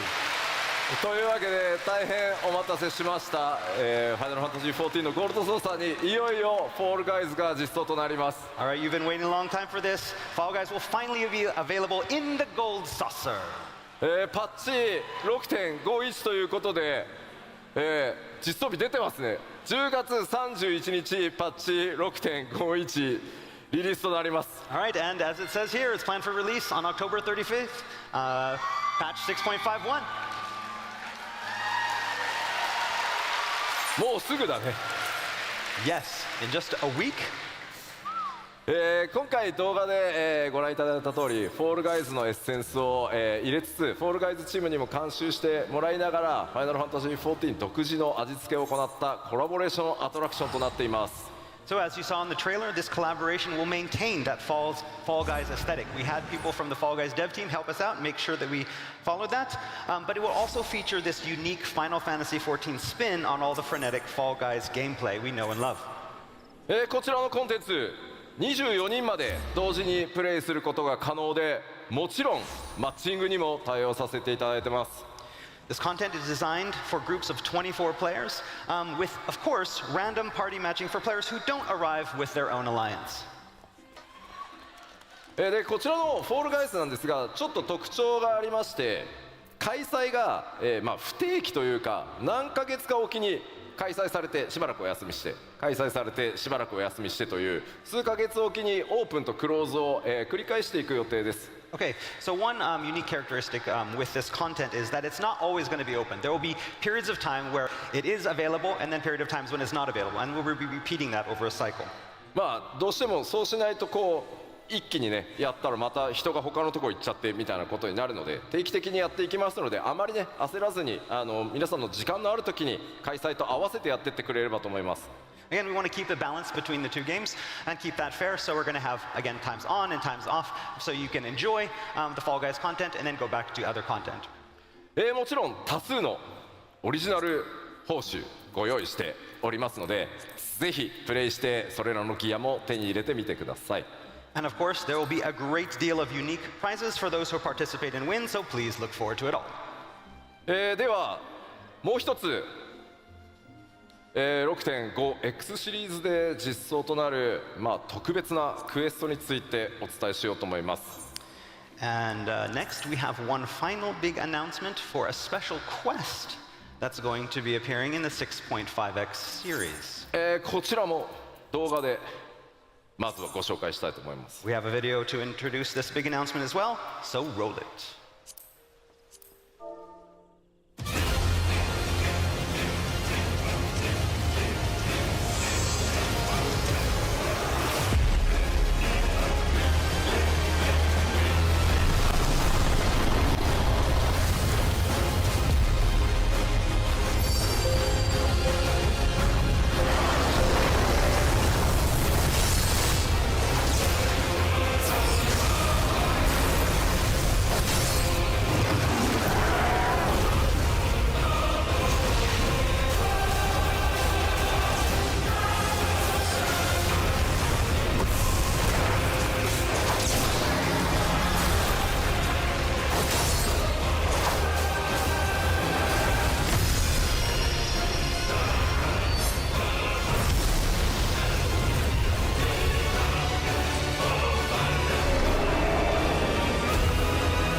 ありがとうございます。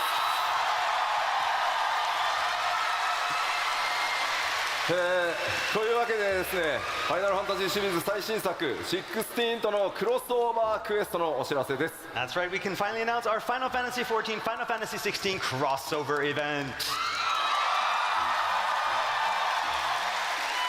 ファイナルファンタジー16のプロデューサーの吉田さんから OK が出ましたんで。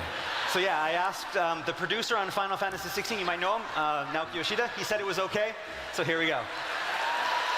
頑張って作りますと。That's right. この永遠の旅路という物語、ファイナルファンタジー16の主人公であるクライブ・ロズフィールドと光の戦士の出会いの物語となってます。All right, it's called The Path Infernal, and of course will feature 16's protagonist, Clive Rosfield, fighting alongside the Warriors of Light. もちろんまだまだファイナルファンタジー16未プレイドという方もいらっしゃると思いますし、PS5 版今年の冬に買うよと、PC 版出たら買うよというふうに待ってらっしゃる方もいると思いますので、あまり過剰な16のネタバレにならないよう仕上げておきました。Again, we've written a story so that it doesn't spoil too much of 16 for those players who have yet to play Final Fantasy 16 or looking to buy a PlayStation 5 this Christmas or maybe waiting for the PC version. But there's enough in it so that everyone should have a lot of fun. 先ほど動画でご覧いただいた通り、16で大人気であるトルガルという、狼の、報酬など多数ギアご用意しております。And I bet you all saw the Torgal goodies in that teaser trailer. Yeah. Rest assured, there'll be a lot of unique loot for this collab, including gear.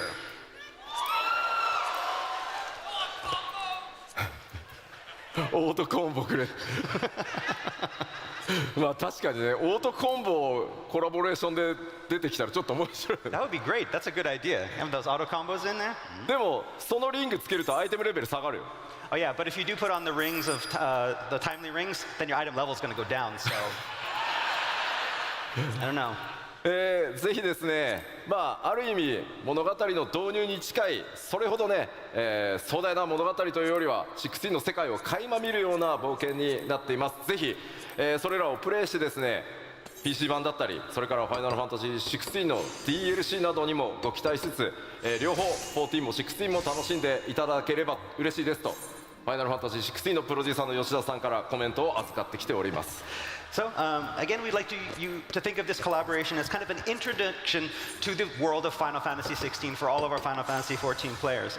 We can't wait for you to get your hands on this new content. And we are currently developing alongside Final Fantasy 16 DLC and the PC version. And of course, you know, we got the okay from the producer, and he told us that, you know, it was okay to go. So we're going to do it.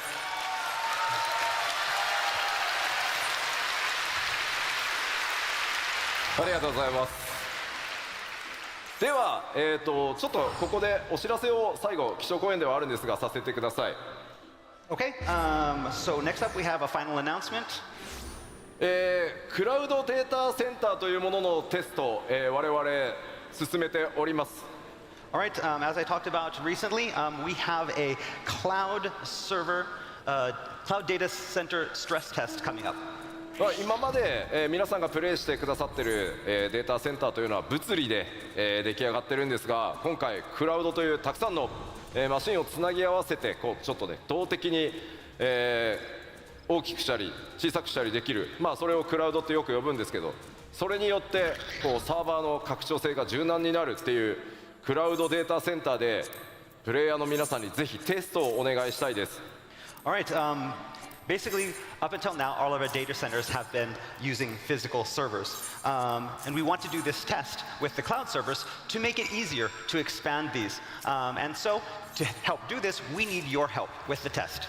5年前から検証スタートして、特にこの3年かなり、一生懸命いろんな企業さんと組んで構築してきたんですけど、クラウドデータセンターでプレイした時、実際にはどんな負荷がかかるのか、どんな問題が出るのか、ぜひ洗い出しをさせてください。 So we have spent the past several years exploring this possibility of expanding our data centers via the cloud servers, and we're at a point now that we need your help to help us with, you know, find out any kind of things and issues that may occur. これからもファイナルファンタジー14どんどん拡張していくために、ぜひ皆さんのお手伝い、お力をお貸しいただきたいです。 Again, we would deeply appreciate your participation, as it will help us continue to expand our game and our community. その概要こちらになります。 So we're going to talk a little bit about what this test entails. 東海岸で、実際にクラウドデータセンターを行うんですが、アメリカのただヨーロッパ側からのテストもぜひお願いしたいです。 So the test will be conducted via our North American East Coast data center. That said, we encourage players from all over the world near Japan to join the test. そうですね、もちろん日本の方もぜひよろしくお願いします。 That's right. Players from Japan as well, you're welcome to join. 新規キャラクターのみ、作成可能で、テスト終了時に申し訳ありません、データは一旦ワイプさせていただきます。 Alright, so we're going to be asking players to create new characters for the test, but unfortunately we're going to have to wipe those characters after the test is over. その他いくつかちょっと制約はあるんですが、キャラクターを作った際にですね、メインクエストや各ジョブのレベルをアップさせる冒険録、このキャラクターにプレゼントさせていただきます。 And as you can see, there are several other restrictions, but to help players jump right into the test right away, we will be offering Tales of Adventure for all the main scenario and all the main jobs. ギルも5000万ギルお渡しします。 And also going to give you 50 million gil. ぜひ皆さんでですね、皆さんは自由にいろんなコンテンツをマッチングしてプレイしていただければいいだけです。 Again, we won't be asking players to play a certain way. We just need to have you come in and enjoy as much content as possible. はい、ぜひ皆さんでさまざまなコンテンツプレイしていただけると大変助かります。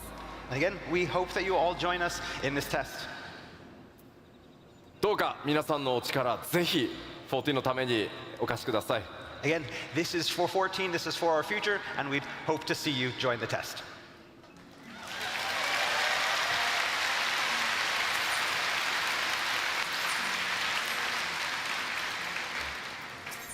さあ、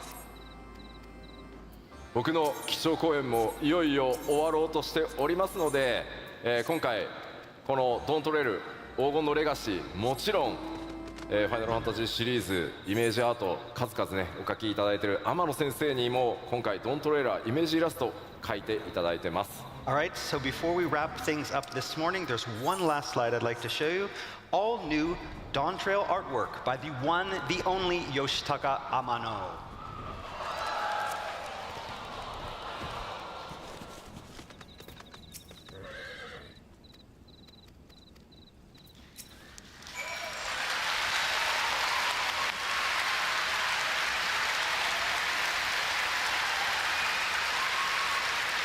ファイナルファンタジー3をねちょっと彷彿とさせるような Something about this artwork reminds me a lot of the original Final Fantasy III artwork. 天野先生も、非常にノリノリでいつもファイナルファンタジー14イメージイラスト描いていただいておりますので今回もものすごいスピードで仕上げていただきました。 Again, Amano-san really enjoys making artwork for Final Fantasy XIV, and he created this in a short amount of time. さて欧州ファンフェスティバル、スタートを飾る基調講演として、僕の、トークセッションでしたが、今日お話しできるのはここまでとなります。 Alright, that's all for today's keynote. I can't say any more. この先の最後のいろいろ隠された情報を全てぶちまけていくのは、日本のファンフェスで行わせていただきたいと思います。 But I will be able to talk more when we see you again next at our keynote at Tokyo Fan Festival.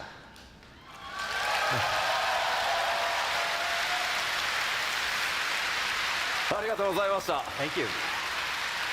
ではこのままオープニングセレモニーの方に移っていきたいと思います。 Alright, so now it's time to move into our opening ceremony. そのオープニングに際してですね、 You need both swords for the Yeah. opening ceremony. いやもうクリッカーいらないからさ。 Ah, okay. Weapon change.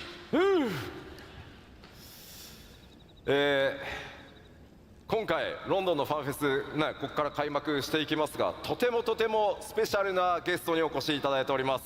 Alright, but before we move to the opening ceremony, I first need to summon a very important guest here with us for FanFest. ファイナルファンタジーシリーズの生みの親 The father of Final Fantasy, 広信坂口。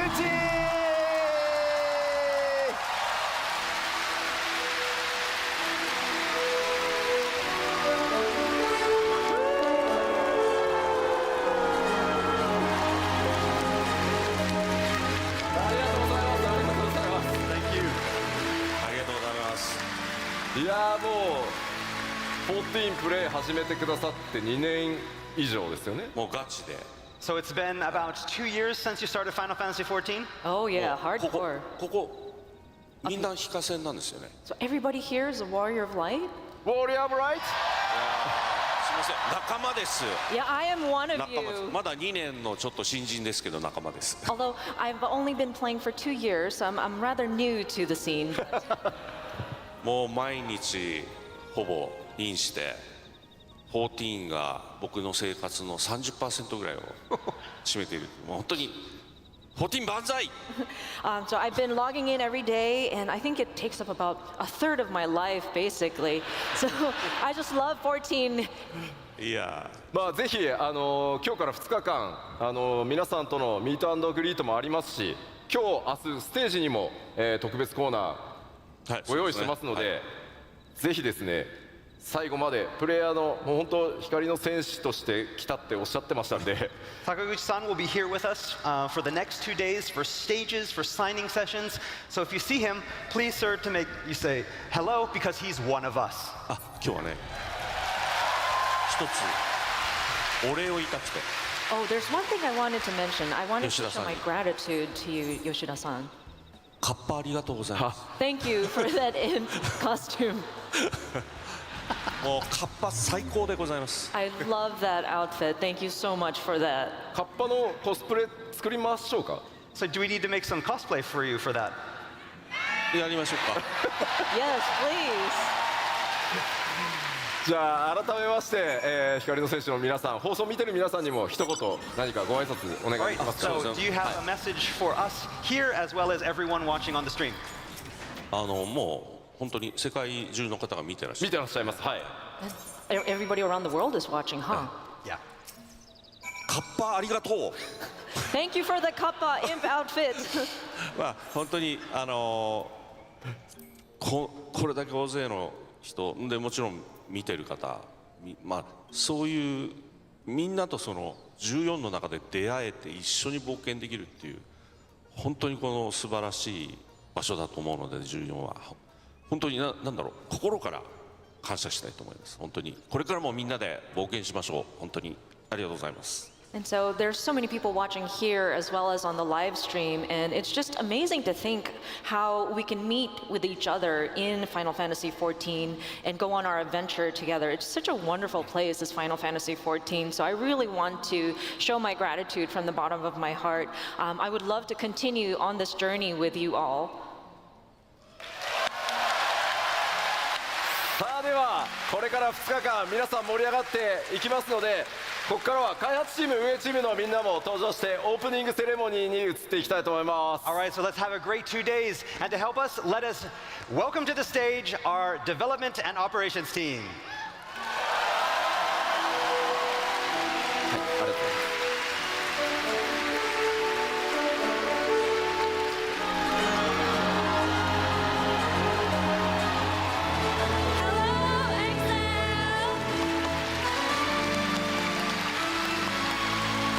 Welcome to Fan Festival 2023 in London!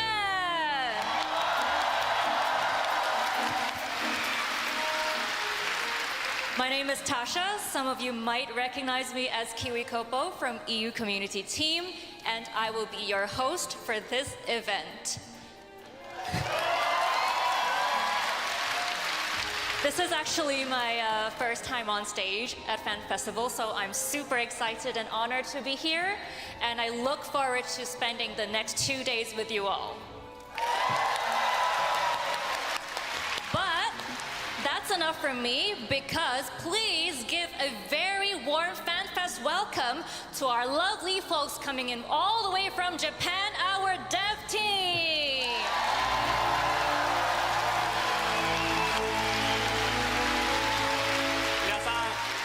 はじめまして、テクニカルアーティストの岡久と申します。 Hello everyone, it's nice to meet you. I am Tatsuya Okahisa, a technical artist. 本日はこの後の開発パネルに参加する予定です。 So today's plan for me is to speak at the developers panel later today. テクニカルアーティストって何だろうって思われた方はぜひこの後の開発パネルをご覧ください。 If you're wondering what a technical artist is, I hope you watch the developers panel later. グラフィックスアップデートの内容も盛りだくさんでお届けしたいと思います。 We'll be talking about some of the elements that are going into the graphical updates as well. 2日間楽しんでいきましょう。よろしくお願いいたします。 Let's have fun this next 2 days. Thank you so much.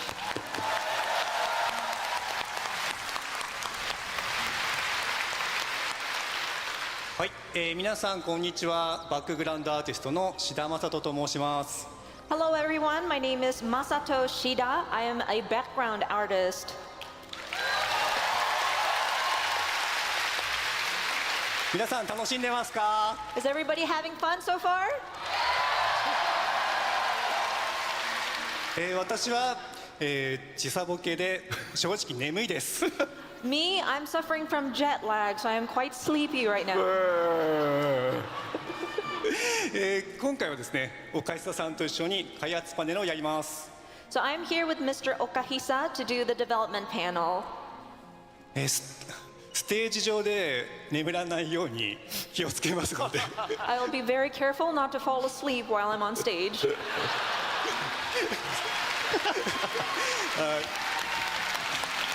またすぐお会いしましょう。よろしくお願いします。 I will see you very soon. Thank you again.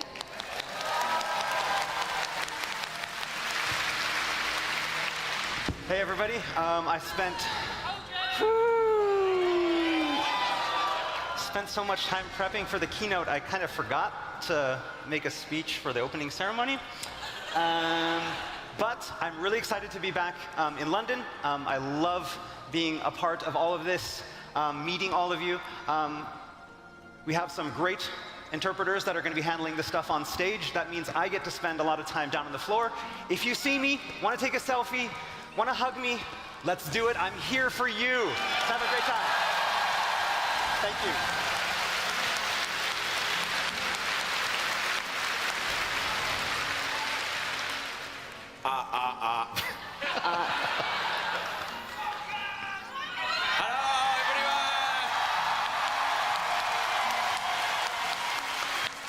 My name is Masayoshi Soken. Final Fantasy 14 Sound Director. Please welcome Fan Festival 2023 in London. それさっき俺言ったやつ。That's what I already said. I already said that. ですね、ここから日本語でいきます。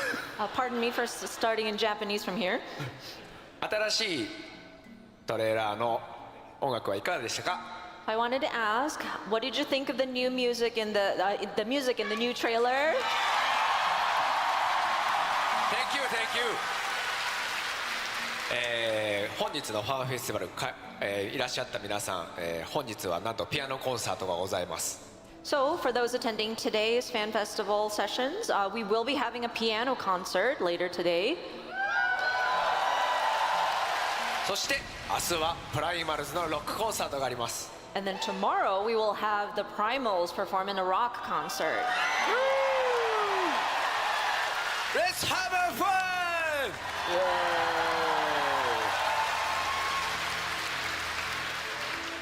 Hello everyone.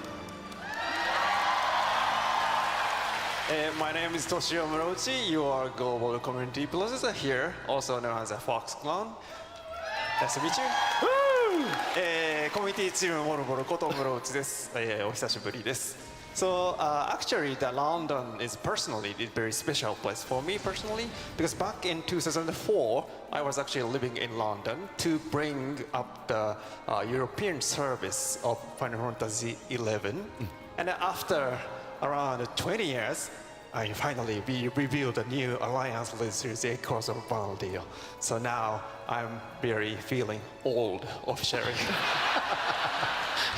個人的にはですね、ロンドンすごい思い出深い年でして、2004年頃ロンドンに住んでまして、ヨーロッパのファイナルファンタジー11のサービスを立ち上げるために住んでたんですけど、まさか20年経ったらここでね14で新しい11のアライアンスレードが発表されるとは、まあそれは年も取ったなと思うところでございます。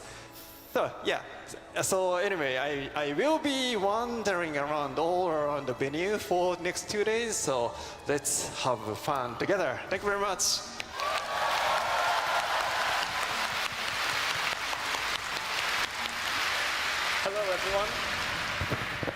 Hello everyone, my name is Heather and I will be interpreting for some of the stages at the London Fan Fest. It is my first time on stage at a fan fest and I'm super excited. I hope you enjoy the show. Thank you. And I would just like to say a quick hello to everyone on the stream as well. 配信をご覧になっている皆さん、こんにちは。ヘダルと言います。今回のロンドンファンフェスで一部のステージの通訳をさせていただきます。どうぞよろしくお願いします。Hello everyone, I'm me here from the Los Angeles office of Square Enix. I'll also be helping translate some of the stage panels. I hope we all have fun the next 2 days. Thank you so much.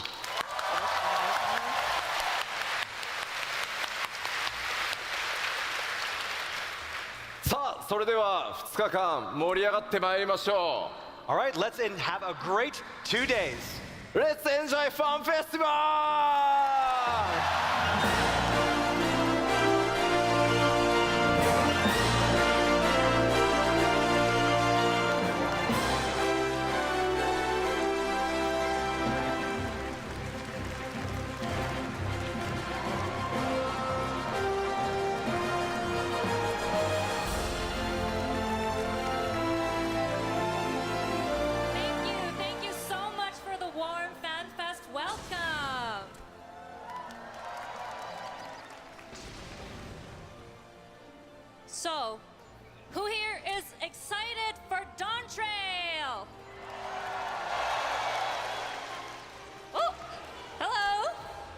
give me a sec. Okay, now it's working. Hello, Warriors of Light, online and in our audience. Sorry for the short delay, Tasha. I'm Julia from the EU community team. You might know me as Vistenya from the German community streams. And I'll be co-hosting with Tasha today. Yes. Hello, Julia. Now that I think about it, it's actually already been almost 5 years since the last physical fan fest in Europe, right? That's right. Paris Fan Fest was in 2019. So it really has been a long time, and we're so excited to be back here with you. Yes, so now before we forget, let's just quickly go over what's going to be on stage today. Sounds great. First off, we're going to have a dev panel with 3 members of our dev team talking about all things environmental in Final Fantasy XIV. Then after that, we'll have our game show, Who Wants to Be a Gillionaire, with 8 super amazing content creators. That's right. The 2 of us are actually hosting that one, so I'm really excited for it. But after that, it gets even better with Welcome to Naki's Room, with Yoshi P himself, of course, and our special guest, the founding father of Final Fantasy, Hironobu Sakaguchi. It's going to be a great one. Make sure you don't miss it. And after that, we're going to end the evening on a relaxing note with a beautiful piano performance by Keiko. That's right. I hope you look forward to it, and make sure you check your event guide for a full list of descriptions of the events today. That's right. Oh, and one last thing. We would like to give a huge shout out to our wonderful sponsors for this event. First of all, thank you to PlayStation for providing the gaming area with PlayStation 5 consoles. We'd also like to thank Alienware for not only powering our battle challenge, but also our stage events with their PCs and peripherals. And last, but certainly not least, we would also like to thank Secret Labs for providing us with their Secret Labs Titan Evo gaming chairs, which you will be seeing both on stage and in the gaming areas. Thank you so much for your support. We truly appreciate it.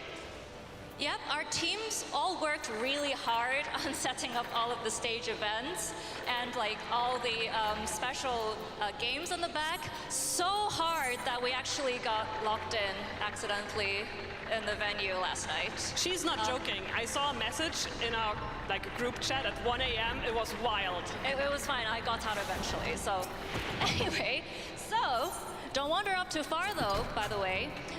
Even though, okay, I forgot to say this, but now the events are officially open in the back. That's right. You'll find our beautiful city-states in the back here. You can make your way there slowly, no pushing, no panicking. You have 2 full days to explore. And please, mind your belongings. You do not want to lose that goodie bag. If you've already had a look inside, you'll find a couple of gold coins. You can use these to get crafting materials in the crafting corner. It's great. That's right. Now, we're going to go into a short break, but at 12:30, I believe, yes, we'll have our dev panel. Like I said, it's going to be with 3 dev members on all things environmental. You don't want to miss this.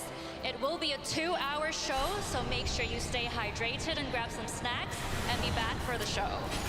That's right. However, if you're not fully caught up with the main scenario quest, there might be a spoiler or 2. So if you're really aware of that, if you want to be careful, maybe make sure you put on some headphones or something to avoid that. But otherwise, enjoy the show. Yep, we'll see you in about 40 minutes. And until then, have a fantastic fan